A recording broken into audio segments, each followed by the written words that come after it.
At a family party, I walked in to find my 6-year-old granddaughter's head shaved. My daughter-in-law laughed. "It's just a joke." I grabbed my granddaughter and left. My son yelled, "Stop being dramatic, Mom." But the next morning he was begging, "Please give my wife a chance to live." The moment I saw my 6-year-old granddaughter, Monica, her beautiful golden hair brutally shaved to the scalp, a chilling realization hit me. Some monsters don't hide under the bed, they live in plain sight, and I was about to go to war for my little girl. I'm Emily, and at 71 I never imagined I'd have to confront something so utterly heartbreaking. It was my son Michael's birthday party, and the whole family was invited. I walked in, carrying Monica's favorite homemade chocolate cake, expecting her usual excited shout of "Grandma Emily" and those golden braids dancing as she ran to hug me. But the living room was quiet. I found her huddled in a corner, head down, buried under a pink baseball cap that swallowed her small frame. My grandma's instinct screamed. Something was terribly wrong. I approached her slowly, my heart clenching. "Monica, my love, why don't you give me a hug?" I asked, trying to keep my voice steady. She looked up, her big eyes brimming with unshed tears. Tears a 6-year-old should never have to hold back. "Grandma, I can't take off my hat," she whispered, her lower lip trembling like a leaf caught in a hurricane. "Mommy says I look ugly without it." My hands started to shake. I already knew deep down, but I had to see. "What happened to your hair, my little one?" With agonizing care, I lifted the pink cap. What I saw shattered my soul into 1,000 pieces. Her gorgeous blonde hair, the hair I used to lovingly comb every time she visited, was gone. Brutally cut to the root. It wasn't a salon cut, it was a cruel, merciless shave, as if an industrial razor had savaged her little scalp, leaving it exposed and vulnerable. "Oh my God," I gasped, unable to stop the words. "Who did this to you?" Monica began to cry silently, that deep, heartbreaking cry that only comes from a completely broken heart. "Mommy did it," she whispered, her gaze darting towards my daughter-in-law, Paula. Just then, Paula sauntered in, a glass of wine in her hand and a smile that sent a shiver of ice down my spine. "Oh, Emily, did you see Monica's new look?" she chirped, laughing as if she'd just shared a delightful secret. "Doesn't it look modern?" "It's the new fashion." "Modern?" I repeated, the word tasting like ash. "Paula, how could you do this to a child?" She shrugged with complete nonchalance. "It was necessary. This kid never wanted to wash her hair. She always cried when I tried to comb it. So, I decided to solve it once and for all." My voice rose, raw with fury. "But she's just a 6-year-old girl. How could you completely shave her head?" Paula took another sip of wine, her eyes dismissive. "It's just hair, Emily. It grows. Besides, it's a joke, don't you see? She's overreacting. Kids these days are so dramatic." A joke. She called the profound trauma she'd inflicted on my granddaughter a joke. I looked at Monica, who had hidden behind my legs, clutching my coral dress, trembling like a frightened bird. "A joke," I repeated slowly, each word turning to poison in my mouth. "You consider humiliating your own daughter a joke?" Paula rolled her eyes. "Oh, Emily, don't be so dramatic. It's just hair. In 2 months, it'll have grown back a little." But I knew my granddaughter. I remembered the afternoons we spent brushing her hair, her stories about school, how her golden strands sparkled when I braided them for parties. Her hair was her crown, and Paula had mercilessly ripped it off. I searched for my son, Michael. I found him in the kitchen, serving drinks, utterly oblivious, as if his daughter wasn't in the next room with a shaved head and a shattered spirit. "Michael," I called out, my voice tight. "You knew about this?" He turned, and I saw a flicker of discomfort, then resignation, in his eyes. "Mom," he mumbled, "Paula decided it was for the best. Monica's hair was always tangled. And you allowed your daughter to be shaved like a military recruit?" Tears of indignation welled up. Michael sighed, a strange, exasperated sound. "It's not that big of a deal, Mom. It's just hair. Just hair." Those 2 words echoed in my mind like a torturous refrain. For them, it was just hair. For my granddaughter, it was her dignity, her self-esteem, her broken confidence. I went back to Monica, who was still crying silently. I pulled her into my arms, her tiny body trembling against mine. "Don't cry anymore, my love," I whispered, but inside, I was boiling. This wasn't the first time Paula had humiliated Monica. The cruel comments, the subtle jabs, the constant attempts to make her feel small. I had been silent for too long. Today, that would change. Today, I would get justice for my granddaughter. I carried Monica to the bathroom, needing to talk to her in private. I locked the door, kneeling despite my 71-year-old knees protesting. Her little eyes were red and swollen. "Tell me exactly what happened, my love," I said, my voice as soft as I could make it. "Grandma needs to know the whole truth." Monica sobbed, then began to speak, her words punctuated by hiccups. "Yesterday morning, Mommy woke me up really mad. She said my hair was really dirty and that I was a filthy girl." My heart ached. I'd seen Monica 3 days ago. Her hair was perfectly clean. Paula lied, but I had bathed the day before. "Grandma, I swear to you." Her little hands trembled as she spoke. Mommy took me to the bathroom and got the machine Daddy uses to shave. "The electric razor." "The electric razor?" I asked, horrified. Monica nodded. "She told me to stay still, or she was going to hurt me." I cried a lot, Grandma. I cried and begged her to stop, but she kept going and going until all my hair was on the floor. Tears streamed down my own cheeks. I pictured my terrified granddaughter, watching her beautiful hair fall, her own mother mercilessly humiliating her. "Was your dad home?" I asked, already knowing the answer. "Yes, he was watching TV in the living room." I screamed for help, but he didn't come. Monica looked at me with those innocent eyes, full of pain. When she finished, Mommy gave me the hat and told me it was my fault for being a dirty, disobedient girl. Rage burned inside me like volcanic lava. Not only had she shaved my granddaughter, she had blamed her, destroyed her self-esteem, planted seeds of shame in her 6-year-old heart. "Grandma," Monica whispered, "do you think I'm ugly now?" Those words completely undid me. I cupped her little face in my hands, looking directly into her eyes. "Monica, listen to me very carefully. You are the most beautiful girl in the whole world. With or without hair, you are perfect. Do you understand me?" She nodded, but I saw that she didn't entirely believe me. The damage was already done. We left the bathroom and rejoined the party. The music played, people laughed, chatted, as if nothing had happened. As if my granddaughter hadn't been brutally humiliated just 24 hours ago. I found Paula laughing with my sister Brenda, looking completely relaxed, as if shaving a 6-year-old was the most normal thing in the world. I approached them, Monica clinging to my hand. "Brenda, you knew what Paula did to my granddaughter?" My sister looked at me confused. "What thing?" She completely shaved her head. "Look at her." I took off Monica's hat, and she immediately tried to cover herself with her tiny hands. Brenda gasped. "Oh my God. But why?" Paula cut in with a dismissive laugh. "Oh, I already explained to them. It was necessary. This girl didn't wash her hair properly. It was always greasy and tangled. Besides, now it's cooler for the heat." "Greasy?" I exploded.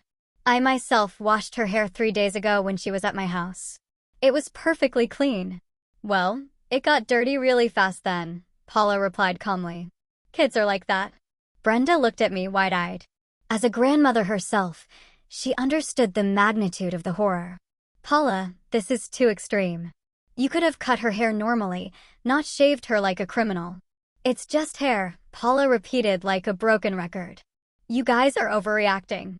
In my day, kids obeyed and that was it. If Monica had obeyed from the beginning, this wouldn't have happened." "In your day?" I asked, incredulous. "Paula, you're 28 years old, not 50. What are you talking about?" "Well, in my family, they taught us real discipline," she replied haughtily. "Not like now that all the kids are spoiled." Just then, my neighbor Jonathan, who'd come with his wife, approached. He'd seen the whole scene, his expression one of utter disgust. "Excuse me for butting in," Jonathan said loudly, "but I have 3 grandchildren and I would never in my life do something like that to them. This is not discipline, it's cruelty." Paula shot him a look of contempt. "No one asked for your opinion, sir." I don't need to be asked for it, Jonathan replied firmly. When I see an adult hurting a child, it's my duty to say something. Hurting? Paula laughed hysterically. Please don't be so dramatic. It's just a radical haircut. But I had noticed something else. Throughout the entire conversation, Monica had clung to me more tightly, trembling whenever her mother spoke. It wasn't just fear, it was pure terror. This girl was terrified of her own mother. Monica, I said softly, do you want to go to the kitchen with me for some water? She nodded desperately. But when I tried to take her, Paula stopped me. No, Monica is staying here with me. She's been hiding long enough. We're just going for water, I explained, trying to keep my voice calm. I said no. Paula's voice turned menacing. This girl needs to learn to socialize, not hide behind her grandma's skirts every time she doesn't like something. I looked at my granddaughter and saw absolute panic in her eyes. She didn't want to stay with her mother. She was afraid of her. Just then, Michael walked up. What's going on here? Why all the commotion? Your mother is making a mountain out of a molehill, Paula said in a sickeningly sweet voice, just because I cut Monica's hair. Michael looked at me with a tired expression. Mom, please don't cause problems. It's just hair. Problems? I couldn't believe what I was hearing. Michael, did you see how your daughter looks? Did you see how she's trembling with fear? She's fine, Mom. She's just being dramatic as always. Those words hit me like a slap. My own son was calling his 6-year-old daughter dramatic for being traumatized. My own son was siding with the person who had humiliated his own flesh and blood. Dramatic? I repeated slowly. Your 6-year-old daughter is being dramatic because she was shaved against her will? Mom, that's enough. Michael snapped, irritation etched on his face. Paula is her mother, and she has the right to decide about her hair. You have no business getting involved. I felt a punch to my stomach. My son, my own son, was defending the indefensible. He was choosing his wife over his daughter's well-being. I looked at Monica, who was now crying silently again. I looked at Paula, who was smiling with satisfaction. I looked at Michael, who avoided my gaze. And in that moment, I knew exactly what I had to do. I wasn't going to let my granddaughter spend one more second in that toxic environment. I wasn't going to let them continue to humiliate her while I stood by. I took Monica's hand firmly. We're leaving. What do you mean you're leaving? Paula blocked my way, arms crossed. Monica is staying here. It's her father's birthday party, and she's not going to leave just because you're having a tantrum. It's not a tantrum, I replied, my voice firm, keeping Monica protected behind me. It's protecting my granddaughter from more humiliation. Paula let out that fake, grating laugh. Emily, I think you need to calm down. You're seeing ghosts where there are none. But I had seen enough. For the past 2 years, since Michael married Paula, I had noticed disturbing changes in my granddaughter. Monica had stopped being the cheerful, spontaneous girl I knew. She had become quiet, timid, always apologizing for everything. Ghosts? I repeated. You know what? You're right. I've been seeing things I preferred to ignore. I knelt down next to Monica and spoke softly. My love, do you remember when you told me you didn't want to stay over at Mommy and Daddy's house anymore? Monica nodded shyly. Paula immediately tensed. Why did you tell me that, my sweetie? I continued, even though I suspected the answer. Because Mommy gets really mad, Monica whispered. And when she gets mad, she says ugly things to me. What kind of ugly things? Paula interrupted abruptly. That's enough. I'm not going to let you manipulate my daughter against me. Manipulate? I asked, standing up. I'm just asking why my granddaughter is afraid to be in her own house. She's not afraid, Paula yelled. She's making things up because you spoil her too much. But Monica continued, her voice trembling.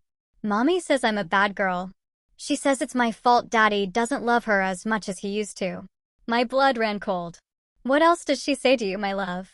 She says I'm just as annoying as Grandma Emily. That we're both busybodies who ruin everything. My granddaughter's words dropped like bombs in the middle of the room. Brenda put her hands to her mouth. Jonathan shook his head, visibly annoyed. Paula turned red as a tomato. That's not true. This girl is lying. A 6-year-old girl is lying about something so specific? I asked incredulously. A girl who doesn't even know how to invent complicated lies? Yes, Because you're manipulating her. Just then, Michael appeared with a beer, clearly annoyed by the interruption to his party. What's going on now? Why all the yelling? Your wife has been saying horrible things to your daughter, I explained, struggling to maintain my composure. And now it turns out the girl is lying. Michael sighed in exasperation. Mom, Paula wouldn't say ugly things to Monica. You're the one who's drawing exaggerated conclusions. Exaggerated? I exploded. Michael, look at your daughter. Look at her shaved head. Look at her trembling with fear. She's trembling because you're scaring her with all these questions, Michael replied, without even looking at Monica. You're creating unnecessary drama. I couldn't believe my son's blindness. His own daughter was clearly traumatized, and he refused to see it. Fine, I said in a dangerously calm voice. If you think I'm crazy, let me ask Monica something in front of everyone. I knelt down next to my granddaughter again. Monica, when Mommy cut your hair yesterday, did you cry? Yes, Grandma. And what did she say to you when you were crying? Monica looked at her mother in terror. Paula glared at her. You can tell me, my love. No one is going to scold you. In a voice that was barely audible. Monica whispered. She told me that ugly girls cry a lot, and that if I kept crying, she was going to cut my eyelashes, too. The silence that followed was deafening. Even the music seemed to have faded. Brenda put her hands to her chest. Jonathan clenched his fists, contained anger visible on his face. You told your 6-year-old daughter that she was ugly? I asked Paula, my voice trembling with indignation. I didn't say that. Paula yelled desperately. This girl is confused. And she's also confused about the eyelashes? I insisted. Paula fell silent for the first time all afternoon. Her silence was more eloquent than any confession. Michael finally looked at his daughter. He really looked at her, and for the first time, I saw a shadow of doubt in his eyes. Monica, did Mommy really say that to you? Monica nodded, tears rolling down her cheeks. And she also told me that if I told anyone, she was going to cut my hair even shorter. That was the last straw. I stood up like a spring, facing Paula face to face. Not only did you traumatize my granddaughter, I said, my voice as sharp as a knife, but you threatened her to keep her quiet. What kind of monster threatens a 6-year-old girl? I'm not a monster. Paula was completely losing her composure. You're all taking everything out of context. What context justifies calling a child ugly? Brenda asked, who had been silent until now. What context justifies threatening her? She was being too dramatic. Paula yelled. I was just trying to calm her down by calling her ugly. Jonathan joined the confrontation. Ma'am, that's not calming a child down. That's psychological abuse. Don't get involved in what doesn't concern you. Paula was completely out of control now. This is my family. Your family? I asked with contempt. Is that how you treat your family? By humiliating them, threatening them, destroying their self-esteem. Michael finally reacted, but not as I had expected. That's enough, everyone, he yelled.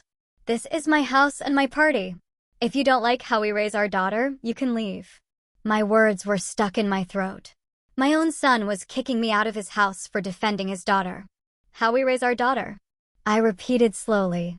Michael, you consider shaving a 6-year-old girl's head and calling her ugly to be parenting? It's discipline. Michael replied, but his voice sounded less sure than before. Paula is trying to teach her good habits. What good habits? I exploded. The habit of being afraid? The habit of thinking she's ugly? The habit of staying quiet when she's being hurt? Monica began to cry louder, clinging to my coral dress desperately. The sound of her sobs filled the entire room. Paula took advantage of the moment to attack again. See? Now you've made her cry more. This is all your fault for coming and causing problems. But I had made a decision.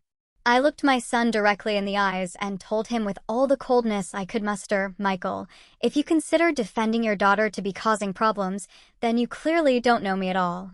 I took Monica in my arms. She clung to me as if I were her lifeboat in the middle of a storm. We are leaving right now, I announced, and we are not coming back until this situation changes completely. You can't take her. Paula yelled. She's my daughter. She is my granddaughter, I replied in a voice of steel, and I will not allow you to continue to hurt her. I walked toward the door with Monica in my arms. Behind me, I heard Michael yelling, "Mom, stop being so dramatic.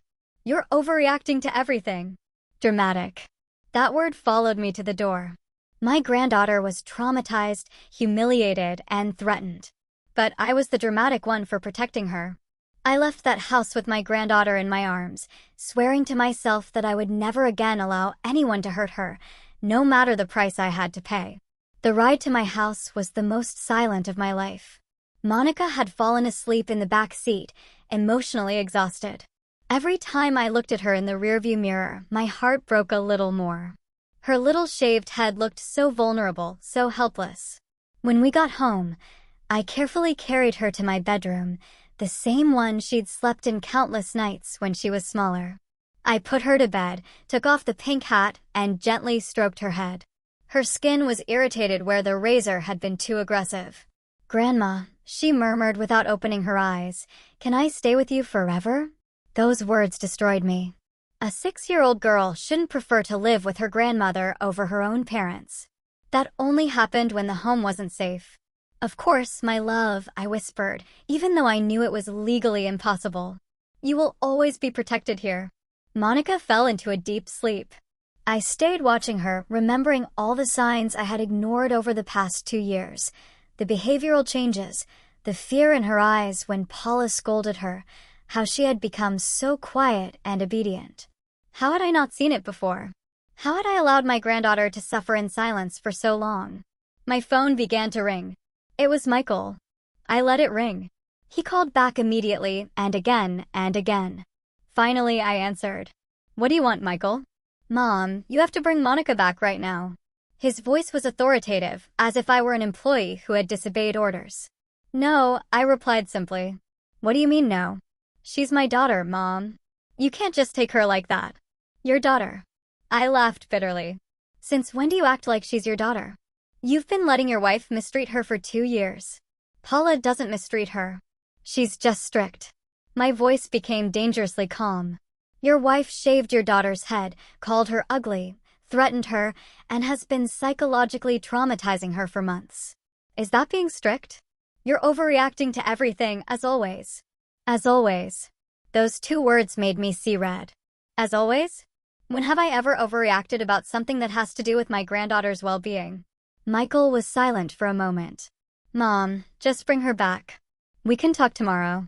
"No. Monica is staying with me until you guys solve this problem." "You have no right," Michael yelled. "Paula is her mother." "And where were you when your wife was shaving your daughter's head?" I asked him, "Where were you when she was crying and begging for help?" Another uncomfortable silence. "I didn't know it was going to be so drastic." "You didn't know?" My voice rose. "Your wife grabs an electric razor to cut a 6-year-old girl's hair, and you didn't know it was going to be drastic?" "Michael, did you hear your daughter cry?" Silence. "Did you hear her cry, yes or no?" "Yes," he finally admitted in a small voice. "And what did you do?" I thought it was normal. Kids always cry when their hair is cut. Kids cry when their hair is cut, Michael. They don't scream in terror when they're shaved with a razor. I heard Paula talking in the background. "Paula says you have to bring Monica back immediately, or we're going to call the police," Michael informed me. "Perfect," I replied without hesitation. "Tell Paula to call the police." I'd love to explain to them why my granddaughter has a shaved head and why she's so terrified of her own mother. Michael fell silent. Clearly, Paula hadn't thought of that possibility. "Besides," I continued, "I have photos of how Monica looked after her haircut, and I have witnesses to what happened at the party. Brenda and Jonathan saw everything." "Mom, please," Michael's voice broke a little. "Don't make this more difficult." "I'm making it difficult?" I couldn't believe his nerve. "Michael, your daughter is traumatized. When I asked her if she wanted to stay with me forever, she said yes. Don't you find that concerning?" "She's just confused." "No, Michael. She's scared, and she has the right to be." I hung up the phone and put it on silent mode. I needed to think about my next step. I went to the kitchen and made Monica's favorite dinner, pasta with tomato sauce and cheese. While I cooked, I reflected on everything I had discovered. The cruel comments, the threats, the constant psychological abuse. This hadn't started yesterday with the haircut. This had been going on for months, maybe years. When Monica woke up, we ate dinner together. She ate with more appetite than she had shown in months. "Grandma," she said, "do you think my hair is going to grow back pretty again?" "Of course, my love. It's going to grow back more beautiful than before, and you're going to help me comb it every day if you want." Monica smiled for the first time all afternoon, a small, shy, but genuine smile. After dinner, I gave her a warm bath and put one of my t-shirts on her as pajamas. While I was drying her, I noticed small cuts on her scalp where the razor had been too aggressive. "Does it hurt, my sweetie?" I asked gently, touching one of the cuts. "A little bit, but I don't cry anymore because Mommy says that girls who cry are ugly." I had to go to the bathroom to cry in private. I couldn't let Monica see me break down. She needed to see strength, not more pain. When I came back, I found her looking at herself in the mirror on my vanity. "Grandma, am I really not ugly?" I knelt down next to her, and we looked at ourselves in the mirror together. "Monica, do you know what the most beautiful part of you is?" She shook her head.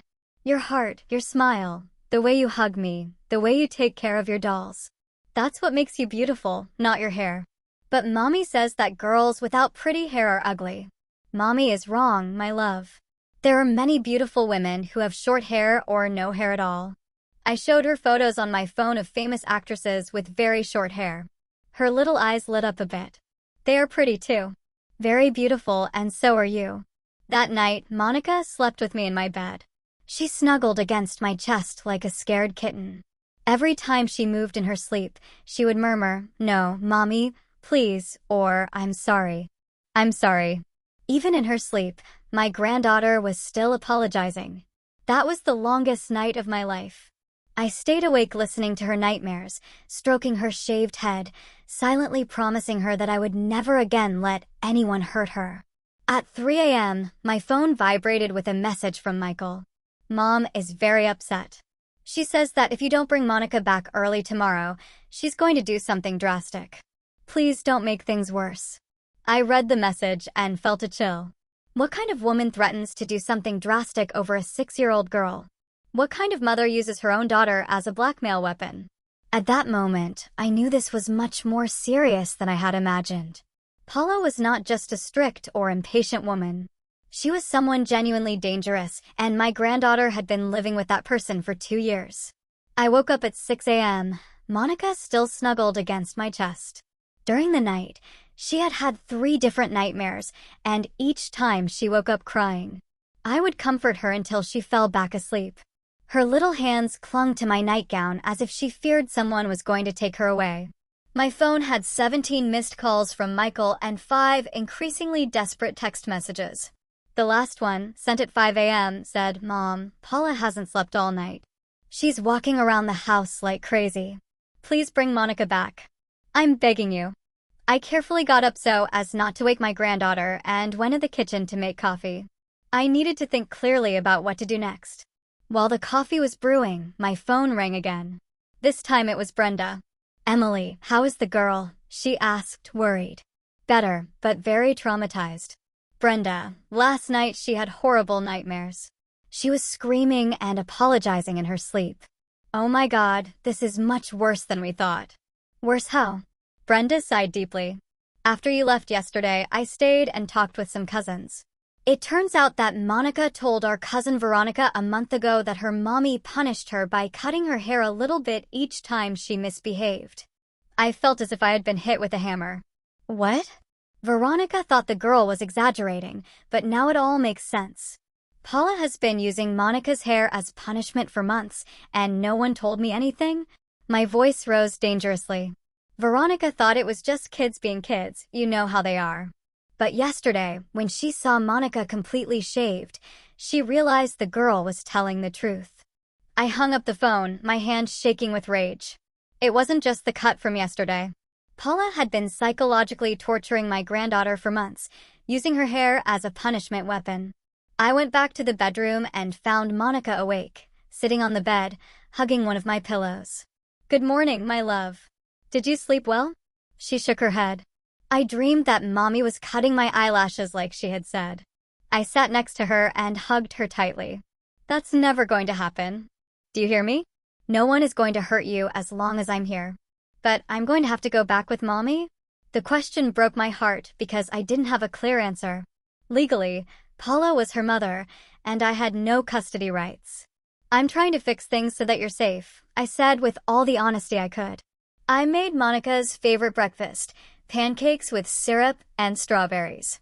While we ate, she told me more details about what she had been living through. Grandma, do you remember when I came to your house 2 months ago with my hair a little shorter? Yes, I remember. Mommy cut it because I spilled juice on the table. She told me that careless girls didn't deserve pretty hair. Every word was like a dagger in my heart. And what did your dad say when this happened? Dad was almost never home, and when he was, Mommy acted differently. Of course, Paula hid her true personality when Michael was present. She was an expert manipulator. At 9 o'clock in the morning, my doorbell rang insistently. I went to the window and saw Michael's car parked outside. He was standing at my door with Paula next to him. She looked disheveled, as if she had indeed not slept all night. Monica, go to my room and close the door, I told my granddaughter. Don't come out until I tell you. I opened the door, but I didn't invite them in. What do you want? We've come for our daughter, Paula said in a hoarse voice. Her eyes were red and swollen, but not with sadness. It was pure rage. Your daughter is fine where she is. Emily, please, Michael tried to use a conciliatory tone. We understand you're upset, but this has gone too far. Too far? I repeated in disbelief. What went too far was shaving a 6-year-old girl's head. Paula exploded. I'm tired of this drama. It's just hair. She'll forget about this in a week. She'll forget. My voice became dangerously calm. Paula, do you know that Monica had nightmares last night? Do you know that she woke up screaming and apologizing? Kids have nightmares all the time. And do you know that she asked me if she could stay with me forever because she's afraid to come back with you? For the first time, I saw a shadow of doubt cross Michael's face. She really said that? Really, your daughter is afraid of you, I told Paula directly. That's a lie, Paula yelled. You're manipulating her against me. I don't need to manipulate her. Your behavior speaks for itself. Just then, Jonathan appeared in his yard. Seeing us arguing, he approached the fence that separated our houses. Everything okay, Emily? He asked in a protective tone. Everything's perfect, Jonathan. I'm just protecting my granddaughter. Paula turned to Jonathan in a fury. Mind your own business. When I see a child being mistreated, it is my business, Jonathan replied firmly. No one is mistreating anyone. Paula yelled, but her voice sounded hysterical. Ma'am, Jonathan spoke in a calm but firm voice. Yesterday, I saw that child with her head completely shaved, trembling with fear. That's not normal. Michael finally spoke. Jonathan, I understand your concern, but it's our family. And that's precisely why you should care more, Jonathan replied. I have 3 grandchildren, and I've never seen any of them as scared as that child was yesterday. Paula was completely losing control. All of you are crazy. It's just a haircut. In other countries, they shave kids all the time. In other countries? I asked her. Paula, what countries are you talking about? Military prisons. That's enough. Michael finally exploded. Ma'am, you have to give Monica back right now. She's my daughter. End of story. Your daughter. My voice became sharp. Since when do you act like she's your daughter? Where were you when she was being shaved? Where were you when she was called ugly? Michael fell silent, but Paula took advantage to attack. Emily, you're making that child sick with your ideas. You're creating problems where there are none. Problems where there are none? I laughed bitterly. Paula, your daughter asked me yesterday if she was ugly. A 6-year-old girl shouldn't even know that word applied to herself. Kids say a lot of silly things. Silly things. Jonathan joined the conversation again. Ma'am, yesterday I heard that child telling her grandmother that you threatened to cut her eyelashes, and she was still crying. Are those silly things too? Paula turned pale. She hadn't expected there to be witnesses to that confession. I didn't say that exactly. What did you say exactly? I asked her. Paula stammered for the first time since I had known her. I was just trying to calm her down by threatening her. Michael finally reacted. Paula, did you really say that to Monica? It was a joke. Paula yelled desperately. The whole thing was a joke. This family doesn't understand humor. A joke. Jonathan shook his head. Ma'am, shaving a child and threatening her is not humor. It's cruelty. Just then, I heard Monica crying from my room. She had heard the yelling and had gotten scared. Look what you've done, I told them with contempt.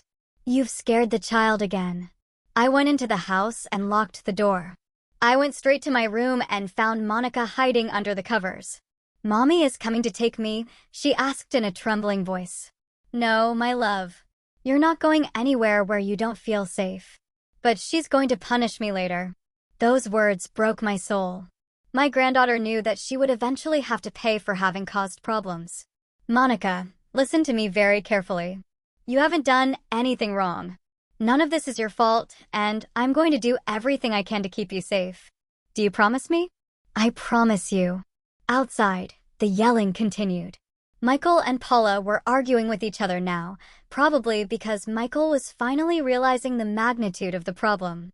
I took my phone and looked up the number for my lawyer. It was time to take legal action. This situation had gone too far, and I wasn't going to allow my granddaughter to return to an environment where she was psychologically abused. Monica, I told my granddaughter as I dialed the number, we're going to fix this. I promise you. My lawyer, Elias Mason, arrived at my house 2 hours after my call. He was a 60-year-old man, a family man, and a grandfather like me. When I explained the situation to him on the phone, his response was immediate. Emily, what you're describing to me is child abuse. I'm on my way over right now. While I waited for the lawyer, Michael and Paula had been ringing my doorbell every 15 minutes. I ignored them completely. Every time the bell rang, Monica clung to my body, trembling.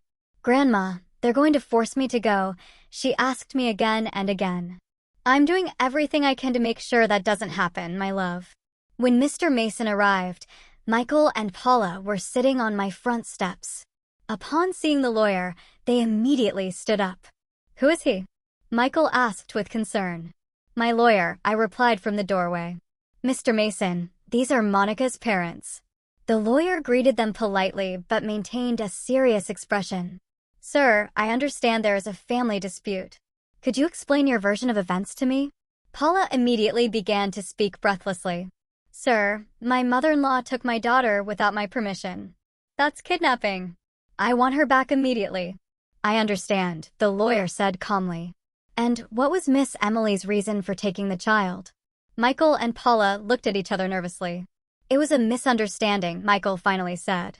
What kind of misunderstanding? My wife cut our daughter's hair and my mother got upset, Michael explained, completely minimizing the situation. I see. Could you be more specific about this haircut? Paula intervened aggressively. I cut her hair because it was dirty and tangled. She's my daughter, and I have the right to decide about her hair. Mr. Mason took notes. Did the child agree to this haircut?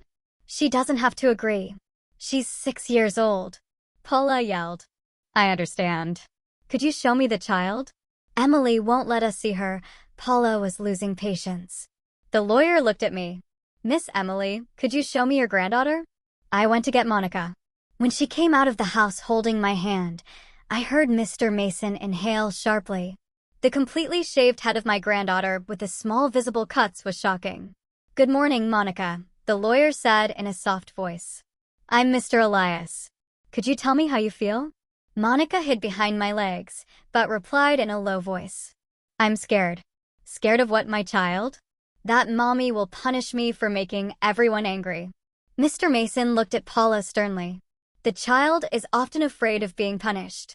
All kids are afraid of punishment, Paula replied defensively. Monica, the lawyer continued, who cut your hair? Mommy with Daddy's machine. And how did you feel when that happened? Monica's eyes filled with tears. Very sad. I cried a lot and asked her to stop, but Mommy said that ugly girls cry a lot. Michael turned pale. It was the first time he had heard directly from his daughter what had happened. Mr. Mason continued to ask with professional patience. Did your mommy tell you that you were ugly? Monica nodded. And she told me that if I told anyone, she was going to cut my eyelashes too. Your eyelashes? Yes, and that girls without eyelashes look like monsters. The silence that followed was absolute. Even Paula had fallen silent, finally aware of how her words sounded when a 6-year-old repeated them. Mr. Mason closed his notebook. Folks, what this child is describing to me constitutes psychological child abuse. Threatening a minor, using degrading insults, and using physical punishment as a form of control are considered forms of abuse. It's not abuse. Paula yelled desperately. It's discipline. Ma'am, calling a 6-year-old girl ugly is not discipline. Threatening her with cutting her eyelashes is not discipline. It's cruelty. Michael finally found his voice. Sir, I understand that it looks bad, but Paula didn't have bad intentions. Intentions don't matter when the result is psychological trauma, the lawyer replied firmly. This child shows clear signs of traumatic stress. What signs? Michael asked, genuinely confused. Excessive fear of being punished. Separation anxiety, emotional regression, and nightmares. Your grandmother informed me that the child had multiple nightmares last night. Monica pulled on my dress. Grandma, can I go inside? I don't want to be here. Of course, my love. When Monica went inside, Mr. Mason continued to talk to Michael and Paula. Folks, I'm going to be very clear. If you try to recover this child by force or call the police claiming kidnapping, I am going to immediately file a report for child abuse. I have witnesses, photographs of the child's condition, and her own testimony. Witnesses? Michael asked nervously. Mr. Jonathan witnessed the entire confrontation yesterday. Miss Brenda also, and I have information that other family members have observed concerning behavior for months. Paula broke down. For the first time since I had known her, she looked truly scared. I didn't want to hurt her. I just wanted her to obey. Ma'am, a 6-year-old girl obeys out of love and respect, not out of fear and threats. Michael approached the lawyer. What do we have to do to solve this? First, Miss Paula needs professional psychological help. Second, the child needs therapy to overcome the trauma. Third, you need to learn appropriate parenting techniques. And fourth, Miss Emily will maintain temporary custody until a child psychologist determines that it is safe for Monica to return home. Temporary custody? Paula was alarmed. For how long? As long as necessary. This is not negotiable. And if we refuse? Paula asked defiantly. Mr. Mason looked her directly in the eyes. Then this becomes a social services case, and a judge will decide your daughter's future. And I assure you that a judge will not look kindly on a mother who shaves her 6-year-old daughter's head and threatens to cut her eyelashes. Michael put his hands on his head. How did we get to this? You got to this because you allowed the abuse to continue for months, the lawyer replied bluntly. Miss Emily informed me that this was not an isolated incident. What do you mean? Michael asked. Your daughter told family members a month ago that her mother punished her by cutting her hair a little bit each time she misbehaved. This is a pattern of behavior, not a single mistake. Michael looked at Paula in horror. Is that true? Paula began to cry.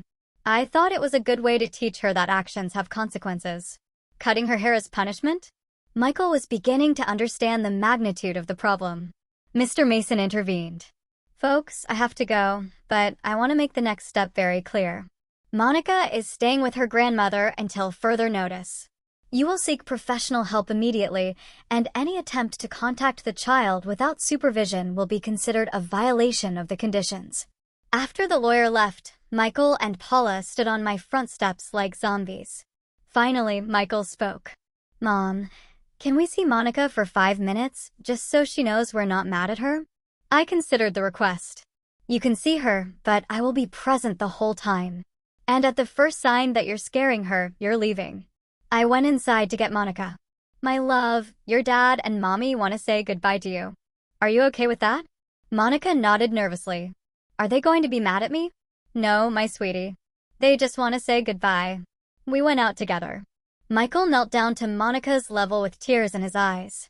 Monica, Daddy wants you to know that he's not mad at you. None of this is your fault. It's okay. Monica nodded without speaking. Can Daddy give you a hug? Monica looked at Paula with fear. Then she looked at me. I nodded reassuringly. Michael hugged his daughter softly. I love you very much, Monica. We're going to fix this. I promise. When they separated, Paula approached shyly. Monica, I'm sorry. Mommy was wrong. It was the first time Paula had apologized for anything. Monica looked at her with those big, wise eyes that children who have suffered too much have. You're not going to cut my hair anymore, my granddaughter asked. No, my love. Never again. And you're not going to call me ugly? Paula began to cry. No, my sweetie. You are beautiful. Mommy was terribly wrong. For the first time, I saw real humanity in Paula. For the first time, she seemed to understand the damage she had caused. But the damage was already done, and healing was going to take a long time. The first few days after the confrontation with the lawyer were strangely calm. Michael and Paula had disappeared completely, following the legal recommendations to seek professional help before attempting any contact with Monica. My house had become a safe haven where my granddaughter was slowly beginning to heal. Monica and I established a new routine. Every morning, we had breakfast together while we planned the day. I had transformed my office into a temporary bedroom for her, decorating it with her favorite colors and buying new toys.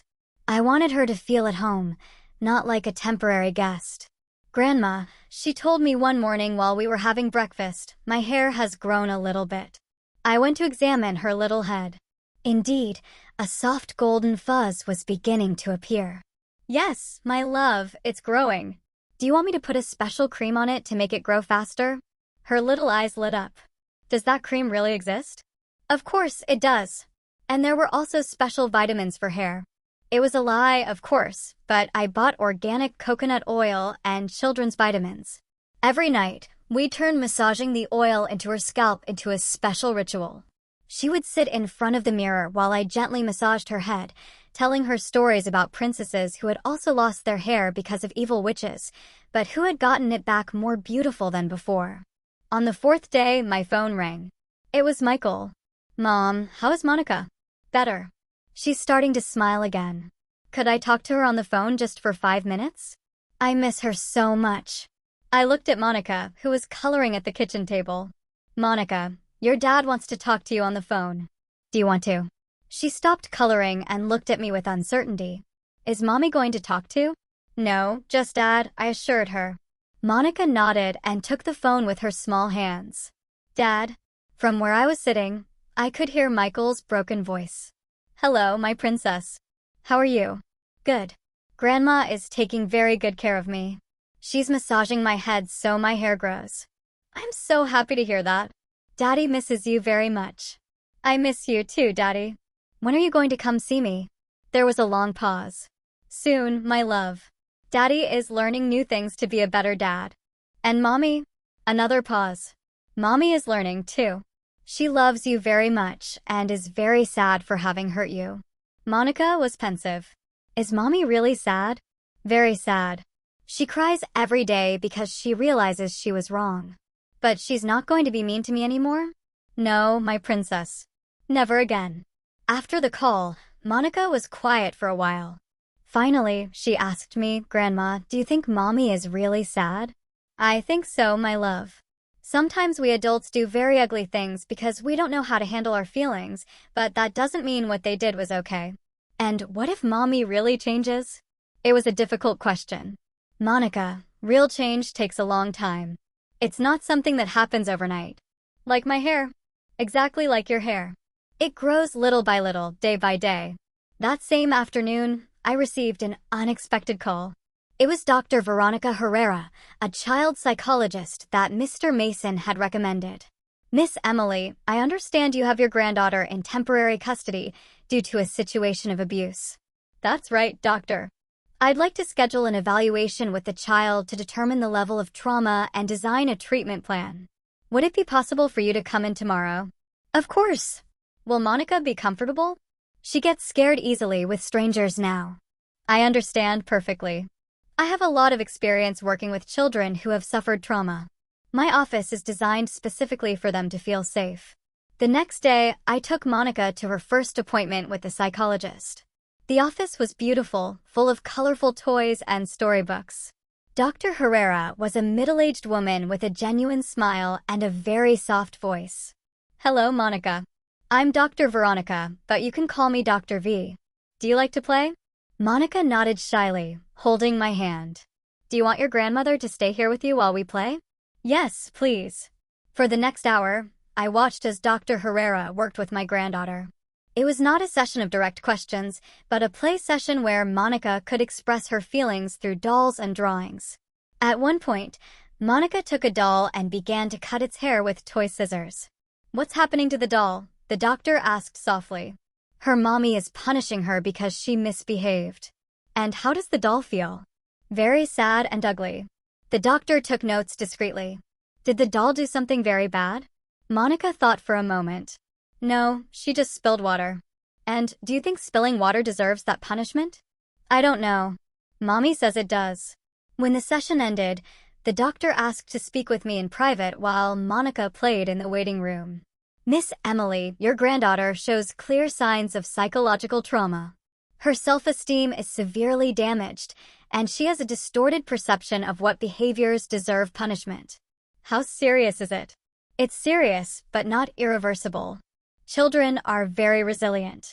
With consistent therapy and a safe environment, Monica can recover completely. How long will it take? Months? Possibly a year. And that's just for Monica. The parents also need intensive therapy before it's safe for her to return home. That afternoon, while Monica was taking a nap, I reflected on everything I had learned. My granddaughter had not only suffered the trauma of the haircut, she had been living in a constant state of fear and anxiety for months, never knowing what normal behavior could result in humiliation or punishment.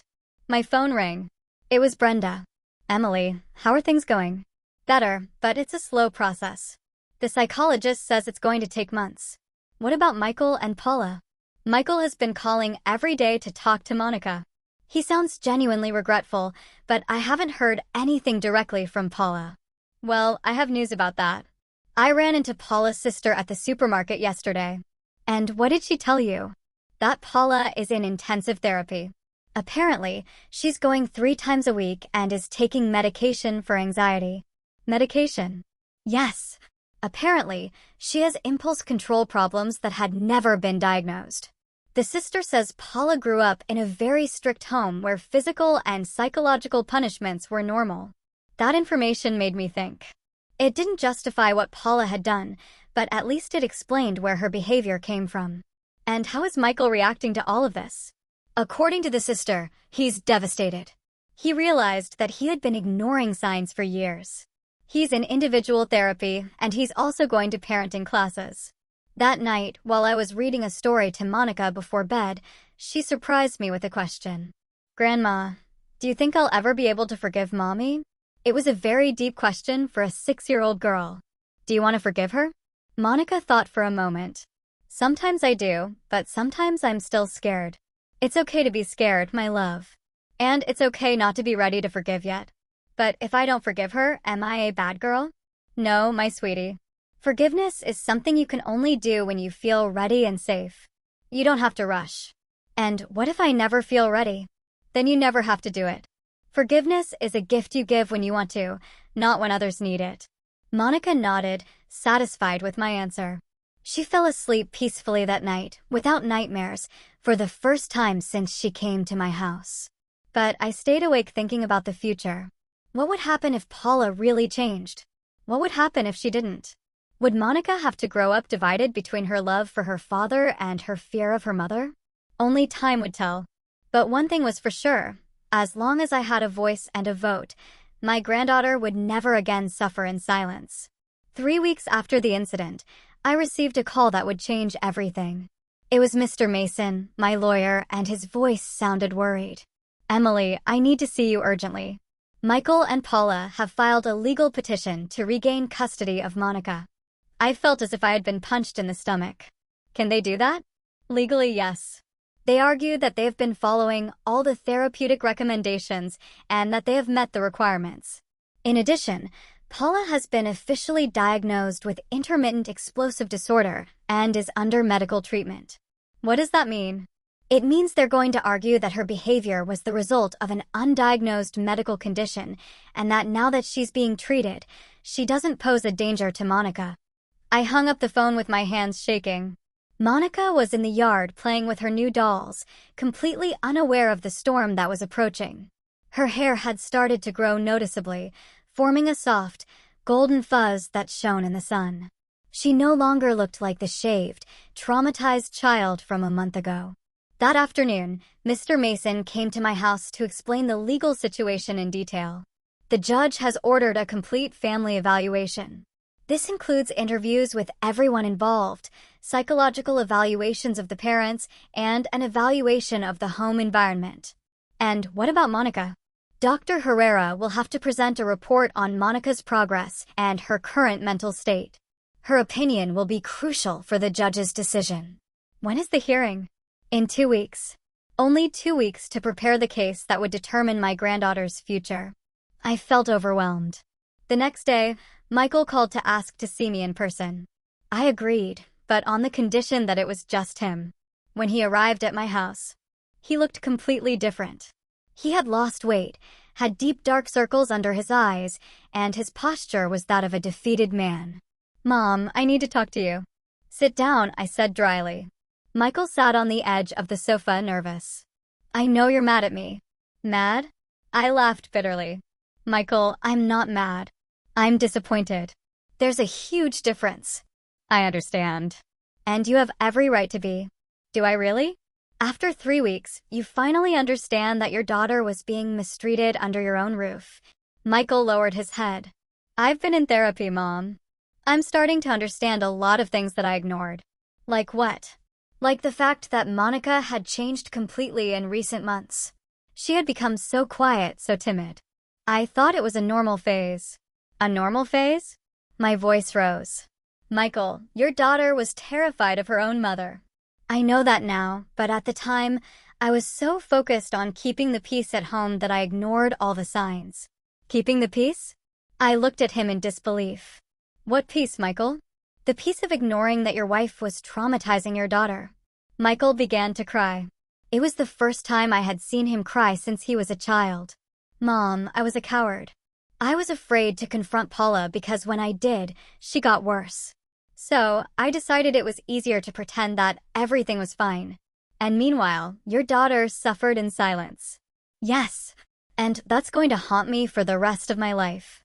For the first time since this whole nightmare began, I saw genuine remorse in my son. But remorse was not enough. "Michael, do you really think Paula has changed?" "She's in intensive therapy 3 times a week. She's taking medication. She's been diagnosed with a disorder that explains a lot of her behavior." "That doesn't answer my question." "Do you think she has changed?" Michael was silent for a long moment. "I want to believe she has." Wanting to believe is not the same as believing. "Mom, she's really trying. She's reading books on parenting. She's working with a therapist who specializes in anger management. She's even taking yoga classes for stress management. And what if all that doesn't work? What if she has a relapse? Are you willing to risk your daughter's mental health for a second chance?" "What choice do I have?" "She's my wife. Your choice is to protect your daughter above all else." Just then, Monica ran in from the yard. Upon seeing her father, she stopped in her tracks. Her expression immediately changed from joy to caution. "Hi, Dad," she said shyly. Michael knelt down to her level. "Hi, my princess. How are you?" "Good. Look, my hair is already growing," Monica said, touching her little head. "It looks beautiful, my love." Monica came a little closer, but kept her distance. "Dad, is Mommy not mad anymore?" The question broke Michael's heart. "No, my sweetie. Mommy isn't mad. Mommy is very sad for having hurt you, and she's already learned not to be mean." Michael looked at me, seeking help to answer such a direct question. I motioned for him to answer it himself. "Mommy is learning, my love. She's going to doctors who are helping her to be better." "Like when I go with Dr. V?" "Exactly like that." Monica was pensive. "And what if Mommy doesn't learn well? Is she going to punish me badly again?" The innocence of the question was devastating. Michael couldn't answer. I intervened. "Monica, why don't you go play in the yard a little more while Dad and I finish talking?" After Monica left, Michael completely broke down. "Did you hear that? My own daughter is afraid that her mother is going to hurt her again." "Yes, I heard." How can I ask her to go back home when she's so scared? That's a decision you have to make yourself, Michael. But you have to make it by putting Monica's well-being above all else. Michael was silent for several minutes. When he finally spoke, his voice was barely a whisper. What would you do in my place? I would protect my daughter no matter the cost, even if it meant getting a divorce. Especially if it meant getting a divorce. Michael stood up to leave. At the door, he turned to me. Mom, I want you to know that if the judge determines that Monica must return home, I'm going to do everything I can to protect her. And what if it's not enough? Then I'll have to make more drastic decisions. After Michael left, I called Dr. Herrera to inform her about the legal petition and ask her to speed up Monica's evaluation. Doctor, I need you to understand that this hearing is going to determine whether Monica returns to an environment that traumatized her. Your report could be the difference between safety and continued trauma. I understand perfectly, Miss Emily. I'm going to prepare a very detailed report on Monica's current state and my recommendations for her future care. What's your professional opinion? Is Monica ready to go back to her parents? Honestly, Monica has made significant progress in these 3 weeks. She's starting to rebuild her self-esteem and has stopped having nightmares. But that has been in a completely safe and predictable environment. What does that mean? It means that if she returns to an environment where there's any possibility of the trauma being repeated, all the progress we've made could be lost. And what if the parents have been in therapy? Therapy is a long process. Real behavior changes take months, sometimes years. There's no way to guarantee that 3 weeks of therapy have created permanent changes. That night, while I was helping Monica with her bath, she asked me a question that broke my soul. Grandma, are you going to have to give me back to Mommy and Daddy? I didn't want to lie to her, but I also didn't want to scare her. There are some important people who are going to decide what's best for you. And what if they decide I have to go back, but I don't want to? Then we're going to do everything we can to make sure your voice is heard. The important adults are going to listen to what I want? I hope so, my love. I hope so. But inside, I had my doubts. The legal system didn't always prioritize a child's wishes over a parent's rights, and Monica was too young for her testimony to have much legal weight.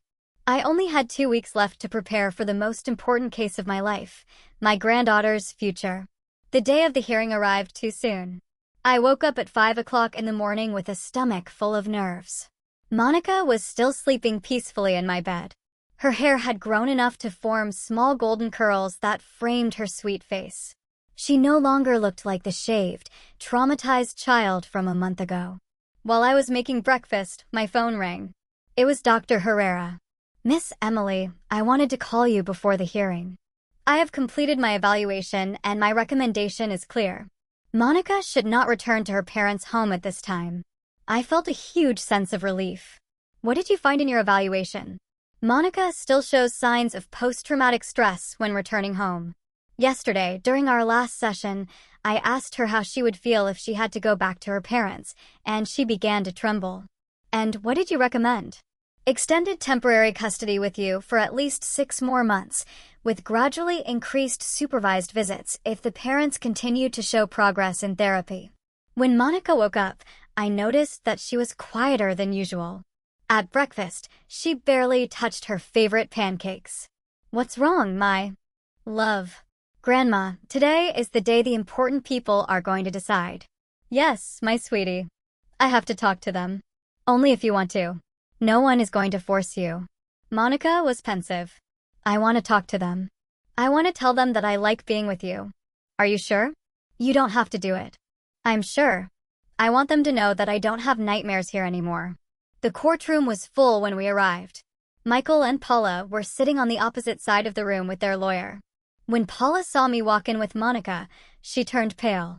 My granddaughter looked beautiful in a coral dress we had bought together, and her freshly washed hair was shining under the fluorescent lights. Paula looked different too. She had lost weight, and her hair was styled conservatively. Her eyes, which used to always show that cruel arrogance, now looked dull and nervous. Michael came up to me before the hearing began. Mom, I want you to know that no matter what happens today, I thank you for everything you've done for Monica and Paula. Michael looked at his wife. Paula is grateful too. She wants to talk to you. I have nothing to talk about with her. Please, Mom. Just 5 minutes. Against my better judgment, I agreed. Paula approached shyly, as if she were the scared child. Emily, I want to apologize. It's not me you have to apologize to. I already apologized to Monica, but I also need to apologize to you. I know I did unforgivable things. I looked her directly in the eyes. Do you really understand it, Paula? Or are you just saying what you think I want to hear? I've been in therapy for a month. I've been taking medication. For the first time in my life, I can clearly see what I did. Her eyes filled with tears. I traumatized my own daughter. I made her feel ugly and scared. What kind of monster does that? It was the first time I had heard her take real responsibility. And what guarantee do I have that it won't happen again? None, Paula admitted. I can't promise you that I'll never have another episode. But I can promise you that now I have tools to manage my anger. And I can promise you that if I feel like I'm going to lose control, I'm going to walk away. And what if Monica doesn't want to come back with you? Paula broke down. Then I'll have to live with the consequences of my actions. But I hope that someday she can forgive me. When the hearing began, the judge was an older man with a serious expression. First, he listened to the testimony of Michael and Paula's lawyer, who presented all the medical and therapeutic documentation that showed the family's progress. Your Honor, the lawyer said, my client has been diagnosed with intermittent explosive disorder, a condition that had not been previously identified. She is under intensive medical and psychological treatment. She has completed classes in anger management and positive parenting techniques. Then it was Mr. Mason's turn. Your Honor, progress on paper does not guarantee this child's safety. Monica suffered severe psychological trauma that is documented by a specialized child psychologist. Dr. Herrera was called to testify. Her testimony was devastating for Michael and Paula's case. Your Honor, in my professional evaluation, this child still shows clear signs of trauma. When I ask her about returning home, she exhibits physical and emotional anxiety responses. She has made significant progress in a safe environment, but that progress is fragile. What is your recommendation, doctor? Extended temporary custody with the grandmother for a minimum of 6 additional months, with monthly evaluations and supervised visits that can be gradually increased if the parents continue to show substantial progress. When it was Monica's turn to testify, the judge asked for the room to be cleared, except for the parents, the lawyers, and me. Monica sat in a special children's chair next to the judge. Hello, Monica. I'm Judge Robert. Do you know why we're here? Yes, sir. To decide if I have to go back with Mommy and Daddy. And what do you want? Monica looked at her parents, then at me. I want to stay with my grandma. Why? Because with my grandma, I'm not scared. I sleep all night without nightmares. And my grandma never tells me I'm ugly. The judge took notes. Are you afraid of your mommy? Monica nodded. A little bit. Before I was very scared, but now just a little bit. And of your daddy? I'm not afraid of Daddy, but Daddy didn't protect me when Mommy hurt me. Michael covered his face with his hands. Those simple words from his 6-year-old daughter perfectly summarized his failure as a father. What happened to your hair, Monica? Mommy cut it all with Daddy's machine because she said I was a dirty girl, but I had bathed the day before. And how did you feel? Very sad and ugly. Mommy told me that girls without pretty hair are ugly. Did your mommy say anything else? She told me that if I told anyone, she was going to cut my eyelashes too. The silence in the room was absolute. Even Michael and Paula's lawyer looked uncomfortable. Do you like your hair now? Monica smiled for the first time during the testimony. Yes. My grandma tells me it looks beautiful and puts special oil on it to make it grow fast. Do you want to see your mommy and daddy? Yes, but I don't want to live with them yet. I want to stay with my grandma until I'm not scared. After Monica's testimony, the judge called a recess. During those 30 longest minutes of my life, Monica and I waited in the hallway. She had behaved like an incredibly brave child. Do you think the judge is going to let me stay with you? She asked me. I hope so, my love. You told the truth, and that's the most important thing. When we returned to the courtroom, the judge had his decision. After reviewing all the evidence and hearing all the testimonies, I have reached the following conclusion. Although I recognize the progress that Michael and Paula have made, the safety and well-being of the minor Monica must be the absolute priority. My heart was beating so fast that I thought everyone was going to hear it. Therefore, I order extended temporary custody with Ms. Emily for an additional period of 6 months. During this time, the parents will have supervised visits twice a week, gradually increasing, according to Dr. Herrera's recommendations. Paula began to cry silently. Michael closed his eyes with a mix of relief and pain. In addition, the judge continued, the parents must continue with intensive individual and family therapy.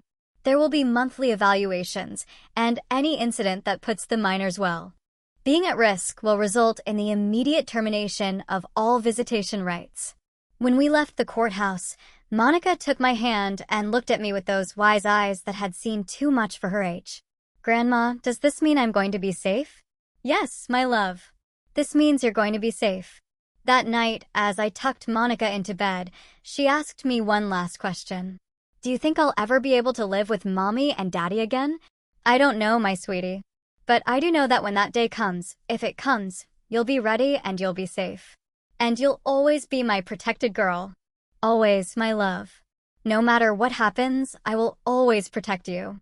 Monica fell asleep with a smile on her face. Her golden hair was spread on the pillow like a halo. She was no longer the traumatized child who had arrived at my house a month ago. She was a child who was learning to be strong, to use her voice, and to know that she deserved to be loved and protected. And I had kept my promise. I had protected my granddaughter no matter the cost.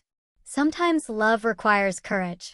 And sometimes courage requires saying enough is enough when no one else is willing to.